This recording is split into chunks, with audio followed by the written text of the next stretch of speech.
ruim a estratégia de pensar as eleições no período de eleições.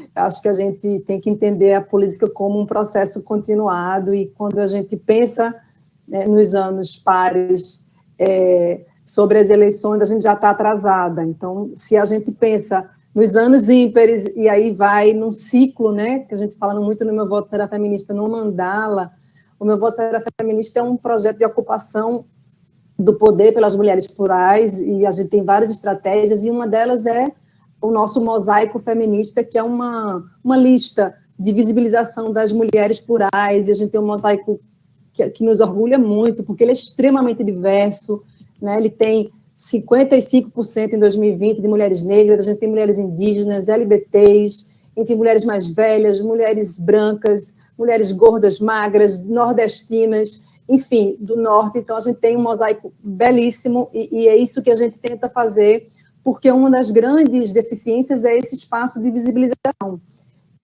Então, como estratégias, a gente pensa tanto no projeto Meu Voto Será Feminista, mas como nas candidaturas, é esse projeto continuado. Entender, por exemplo, que as campanhas e que as candidaturas, elas têm uma inteligência que fazem com que a primeira eleição, muitas vezes, seja um primeiro passo mesmo. É claro que todo mundo quer entrar e ganhar, né? Mas é preciso entender que nem sempre a derrota na urna é uma derrota da candidata ou da equipe, né? Muitas vezes é uma vitória política muito importante. A gente lá no projeto se preocupa muito com as não eleitas, né? Com essa manutenção delas no espaço de poder. E aí, usar de muita criatividade como estratégia, porque não tem equivalência.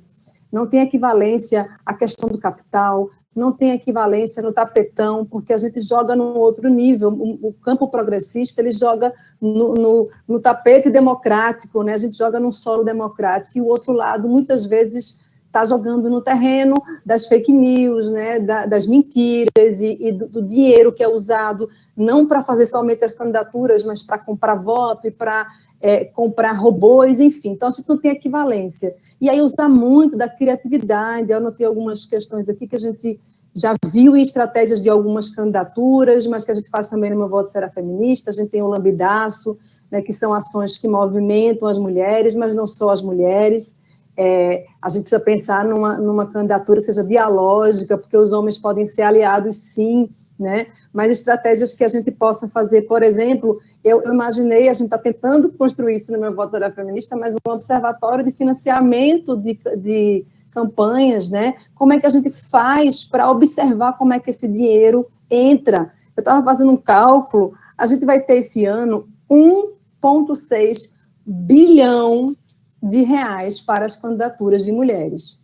Basta dizer que em 2018, esse era quase o valor total do financiamento público de todas as campanhas. Então, a gente tem uma verba que, obviamente, é muito menor que a dos homens, mas ela é gigantesca. Como é que a gente faz para isso ser distribuído de maneira justa, no tempo correto, na forma adequada, dentro da lei, que a lei também tem seus hiatos aí, né, que não cobre tudo, mas, enfim, pensar essas estratégias de como observar, porque a gente sabe que os estudos mostram a relação quase que um cálculo perfeito, né? Quanto mais investimento econômico numa campanha, mais ela tem condição de se efetivar. Obviamente que não é só isso, mas ela consegue ser visível. É como se a gente passasse um cheque em branco sem ver todas as candidaturas, porque, no final das contas, as mulheres ficam invisibilizadas pela falta de financiamento, a gente não visualiza quem está concorrendo, a população termina escolhendo pelo que aparece mais. E isso a gente já sabe por experiência social, que nem sempre essa é a melhor escolha, né?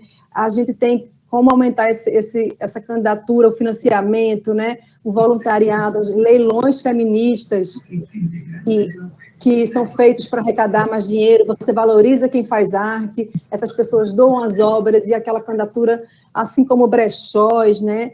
A gente tem o caso belíssimo do Estamos Listas, que é um projeto da Colômbia, que elas fizeram a pirâmide do bem, né? Que é assim, uma companheira chama mais duas companheiras, aquelas duas companheiras chamam mais duas companheiras, e assim a gente vai ativando essa relação mais dialógica, né?